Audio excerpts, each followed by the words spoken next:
La station de radio RMC semblait s'être délocalisée sur France 5 ce vendredi 22 septembre. Anne-Elisabeth Lemoine et son équipe recevaient en effet sur le plateau de cet avou l'ensemble des animateurs de la station de radio qui occupe la grille de 6h30 à 15h.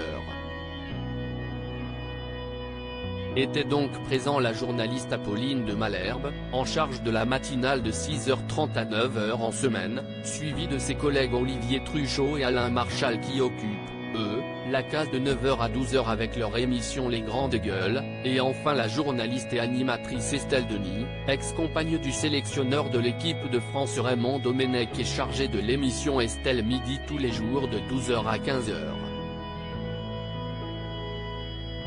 Profitant de les avoir tous ensemble réunis, une chose assez rare à l'antenne, la présentatrice de cet avou leur a alors demandé s'ils avaient l'habitude de se voir dans les locaux ou s'ils ne faisaient que se croiser. S'ils ont confirmé que leurs interactions consistaient souvent à se passer le plateau de main en main, ils ont également confirmé travailler ensemble dans les bureaux de la rédaction. Si est pas une voisine facile a alors glissé Alain Marchal en parlant d'Estelle Denis, profitant de l'occasion et provoquant les rires de ses camarades. Qu'est-ce ce qu'elle est bruyante.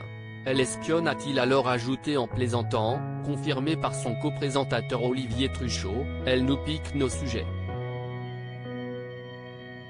Bonne joueuse, la journaliste, qui est parfois victime de bugs à l'antenne, a reconnu qu'il y avait une petite guerre des sujets entre eux. Si est une pie, a renchéri Alain Marchal, provoquant à nouveau les rires et l'amusement des animateurs de RMC ainsi que des chroniqueurs de cet avou. Olivier Truchot, cette surprise à Alain Marchal pour son anniversaire. Si les équipes de RMC semblent aimer se taquiner entre eux, une grande complicité est également partagée, notamment entre les deux co-présentateurs des Grandes Gueules. Il y a quelques semaines, alors qu'Alain Marchal fêtait ses 60 ans et que son compère Olivier Truchot était absent de l'antenne pour des vacances, ce dernier a tout de même voulu lui souhaiter un bon anniversaire en direct à la radio en se faisant passer pour un auditeur désireux d'intervenir dans l'émission. Un canular téléphonique qui a beaucoup amusé, mais aussi ému les membres de la rédaction présents ce jour-là. Crédit photo, capture écran France 5.